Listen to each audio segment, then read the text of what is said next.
জাতীয় মসজিদ বাইতুল মোকাররম নাকি জামাত শিবিরের দখলে এখন। জামাত শিবিরের লোকজন পরিকল্পিতভাবে কৌমি বিশিষ্ট আল্লামা কৌমি আকাবির জনাব আল্লামা রুহুল আমিন দামাত বারাকাতুহু তাকে খেদিয়ে তাকে তাড়িয়ে জামাত নাকি তাদের লোকদের মাধ্যমে বাইতুল মোকাররমে জুমার নামাজ পড়ানোর ব্যবস্থা করেছে। আজকে মজার বিষয়, বাইতুল মোকাররমে যিনি ভারপ্রাপ্ত খতিব ওয়ালিউর রহমান তার কথাও কিন্তু বলছে না, বলছে জামাত তাদের লোকদের মাধ্যমে খুতবা দেওয়ার ব্যবস্থা করেছে। কওমি অনেক ছাত্র যারা আল্লামা ফরিদউদ্দিন মাসুদ কিংবা আল্লামা রুহুল আমিন এদের মুরিদ, তারা বলছে জামাত আজকে বাইতুল মোকাররমে বিশৃঙ্খলা সৃষ্টি করেছে, তারা দখল নিয়েছে, তাদের খতিব আজকে দাঁড় করিয়েছে এবং পরবর্তীতে তাদের খতিব বসাতে চায়। এ কারণে জামাতের লোকজন নাকি আগেভাগেই তাদের এক হুজুরকে নিয়ে গিয়েছিল এবং যে ড্রেসটা পরে আবায়া নাকি বলে ওইটা খুতবা দেয় সাধারণত, ওটাও নাকি আগেভাগে ছিল, আর মানে পরিকল্পিত। আমি বিষয়টা একটু খোঁজ নিলাম যে আসলে কি, আমাদের তো লোকজন সোর্স সব জায়গায় আছে। যে ভিডিও পেলাম যিনি খুতবা দিয়েছেন আজকে, তার আশেপাশে জামাত শিবিরপন্থী অনেক লোকজনকে আমি দেখেছি, ইটস ট্রু। এবং আজকে খতিব রুহুল আমিনকে তাড়াতে জামাত শিবিরের লোকজনের নেতৃত্ব দিয়েছে, ইটস অলসো ট্রু। আমি যেটা সত্য সেটাই বলি, এতে জামাতের ক্ষতি হয় হোক।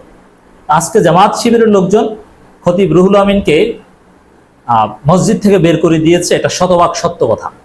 অন্য কেউ করেনি, জামাতের লোকজনে হাসিনার দালালকে মসজিদ থেকে তাড়িয়ে দিয়েছে। এবং জামাতের চিহ্নিত নেতারাও ছিল, যেমন নূর মোহাম্মদ আবু তাহের, তিনি ছিলেন সেখানে।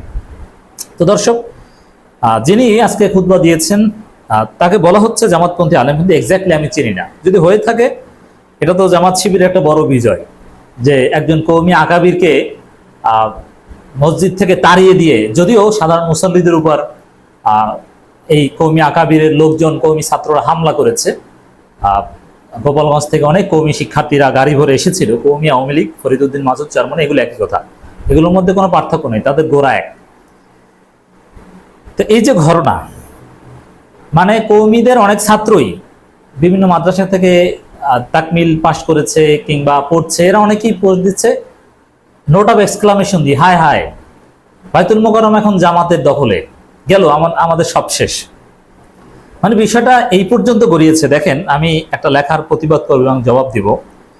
একজন কওমি আলেম, তরুণ আলেম, ব্যক্তিগতভাবে তার সাথে আমার পরিচয় নাই, তবে কিছুদিন আগে ঢাকা বিশ্ববিদ্যালয় টিএসসিতে একটা প্রোগ্রামে আমি পাশাপাশি বসাছিলাম। আমি তাকে অনলাইনে চিনি, অত্যন্ত ভালো মানুষ, আমি তাকে চিনি, খুবই মেধাবী একজন মানুষ। তিনি গ্রেপ্তার হয়েছিলেন, জামাতের লোকজনই তার পক্ষে প্রতিবাদ করেছিল। কওমিদের একটা বড় অংশ তাকে দালাল মনে করে, এমনকি জামাতের দালালও মনে করে। তবে এই লোক অত্যন্ত ভালো মানুষ, কোনো সন্দেহ নেই।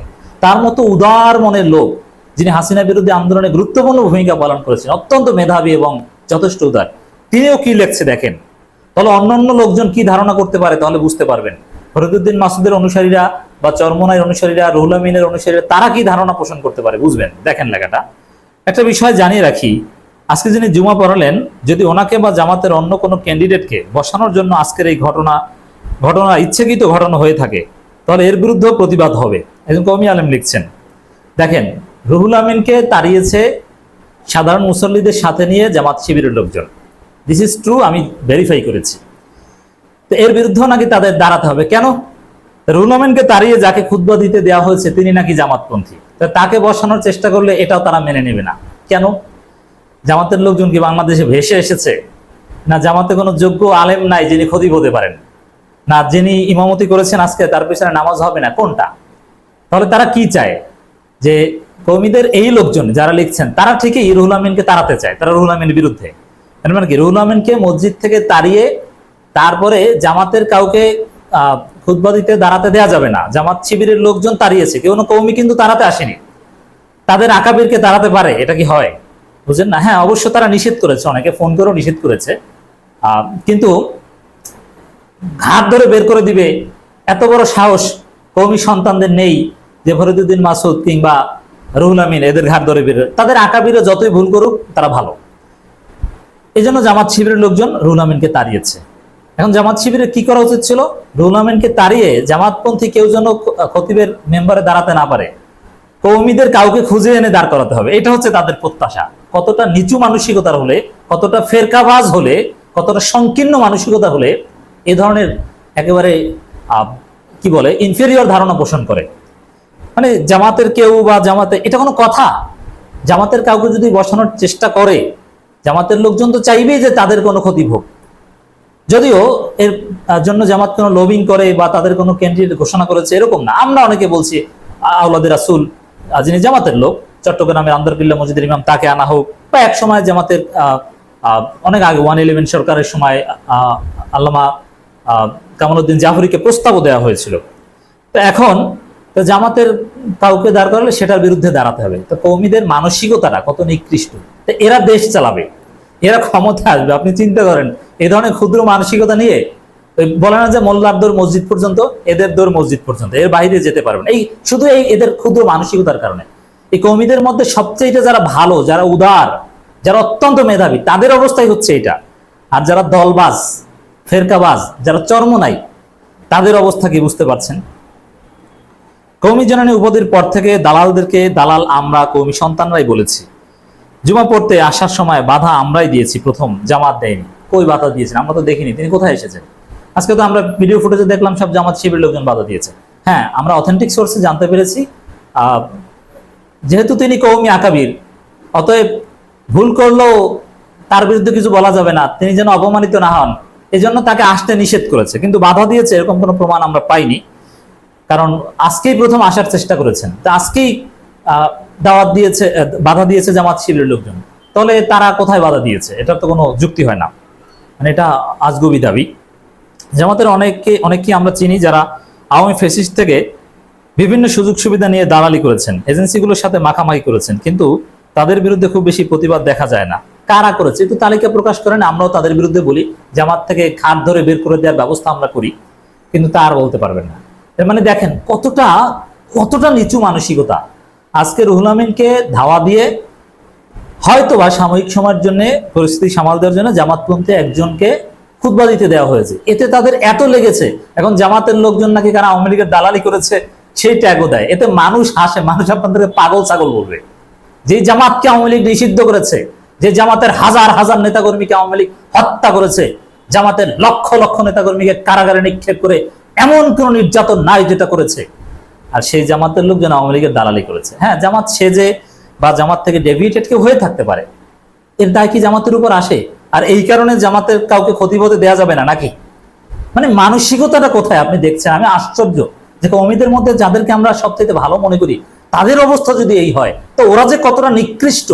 এই কওমিদের মাধ্যমে দেশ জাতি ইসলামের খেদমত হবে, এটা আপনি কল্পনা করতে পারেন? এরা বিস্ফোরা। হ্যাঁ, যারা হকপন্থী তাদের বিরুদ্ধে আমরা না, এরাই হচ্ছে ফরিদউদ্দিন মাসুদ, এরাই হচ্ছে খতিব রুহুল আমিন। এদের অভাব নাই, কওমিদের মধ্যে এরকম আকাবিরদের অভাব নাই। এই চরমনাই গত 15 বছরে আওয়ামী লীগের সুযোগ সুবিধা সব ভোগ করে এখন তারা মানে জনগণের সেবক সাজছে। বুঝতে পারছেন তো এদের চরিত্র কি? অতএব আজকের ঘটনাকে কেউ যদি কওমি জামাত দ্বন্দ্বে রূপ দিতে চায়, পরিস্থিতি আরো ঘোলাটে হবে। কওমি জামাত দ্বন্দ্বে থেকে রূপ দিতে চায় না, আপনারাই তো এখানে জামাতের কাউকে বসতে দেওয়া হবে না কথা বলছেন। তবে আমরা এতটুকু বুঝতে পারি, খতিব রুহুল আমিন একজন কওমি আকাবির, তাকে জামাত শিবিরের লোকজন ঘাট ধাক্কা দিয়ে বের করে দিয়েছে, এই জন্যে আপনারা কষ্ট পাচ্ছেন। এই কারণেই এখন উদ্ভট তহমত দিচ্ছেন যে জামাতের অনেকে মাখামাখি করেছে, আওয়ামী লীগের দালালি করেছে, যার কোনো প্রমাণ দিতে পারবেন না। কষ্ট পেয়েছেন যা আপনাদের একজন কওমি হুজুরকে যা নামাজ পড়াতে দিল না, তাকে ঘাট ধরে বের করে দিল, আমরা বুঝে গিয়েছি। তো দর্শক, এই যে বিষয়টা, এই সমস্ত ঘটনা দায়ভার আজকে যে বাইতুল মোকাররমে রক্তক্ষয়ী সংঘর্ষ এবং এমনকি কওমি জামাত দ্বন্দ্ব এবং আওয়ামী লীগের লোকজন বিভিন্ন জায়গায় এসে বিশৃঙ্খলা সৃষ্টি করছে, প্রতি বিপ্লবের চেষ্টা করছে। ইসলামী ফাউন্ডেশন, মুজিব ফাউন্ডেশন, ইসলামী ফাউন্ডেশনটা তো মুজিব ফাউন্ডেশন এখনো, বাইতুল মোকাররম, বিভিন্ন জায়গায় গোপালগঞ্জের গোপালী হুজুররা এসে কওমি লীগ এসে বিশৃঙ্খলা সৃষ্টি করছে, ডক্টর ইউনূস সরকারকে অকার্যকর করে দেওয়ার ষড়যন্ত্র করছে। এই কাজগুলো করছে মূলত, এগুলো ডক্টর আফামা খালেদ সাহেবের প্রত্যক্ষ মদদে হচ্ছে, তার চোখের সামনে এগুলো ঘটছে। অতএব এই বিপ্লবের স্পিরিট ধারণ করতে অবশ্যই চরমনাইয়ের মুরিদ, চরমনাইয়ের নেতা, যিনি একজন দলীয় লোক এবং চরমনাই মানে আওয়ামী লীগের সুবিধাভোগী গত 15 বছরে, আফামা খালিদ সাহেবকে ধর্ম উপদেষ্টার পদ থেকে পদত্যাগ করুন। আফামা খালিদ সাহেব, আপনার যদি বিপ্লবে আপনার কোনো অবদান নেই, কারণ চরমনাই আওয়ামী লীগের বিরুদ্ধে কোনোদিন কার্যকর আন্দোলন করেনি, বলেছে 3 নভেম্বর যে আমরা এই করবো সেই করবো, দিন শেষে আর মাঠে নামেনি। কিছু লোক দেখানো মাঠের শেষের দিকে নেমেছে, শেষের দিকে সবাই মাঠে নেমেছে, কিন্তু আপনার সুবিধাভোগী।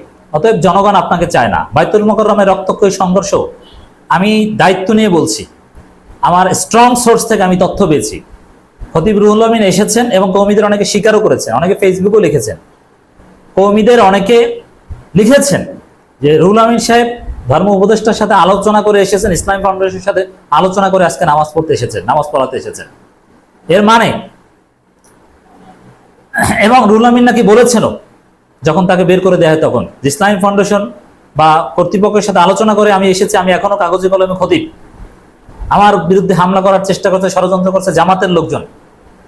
এর মানে রুহুল আমিনকে আজকে খুতবা দিতে আসার এই দুঃসাহস দেখিয়েছে মূলত খতিব ডক্টর আফহামা খালিদ সাহেব। আপনি একজন ভালো আলেম, দ্যাটস রাইট, কিন্তু রাষ্ট্র চালানোর কোনো যোগ্যতা আপনার নেই। আপনি যে অযোগ্য, আপনি যে কোনো দক্ষ প্রশাসক নয়, এটা প্রমাণিত হয়েছে যে আপনি ভয় পাচ্ছেন আওয়ামী লীগের দালালদের তাড়াতে। ইসলামী ফাউন্ডেশন, ধর্ম মন্ত্রণালয় পদে পদে এখনো মুজিব ফাউন্ডেশন, ওটা একটা মুজিব মন্ত্রণালয়, গোপালী মন্ত্রণালয়। তা কেন এই আওয়ামী দালালদেরকে সরাতে পারছে না? কারণ তারাও কওমি। আর সেই জাতি ভাই, তাদেরকে কি আফহামা খালিদ সাহেব কিছু বলতে পারছে? ডক্টর খালিদ সাহেব, আপনাকে জনগণ দেখতে চায় না।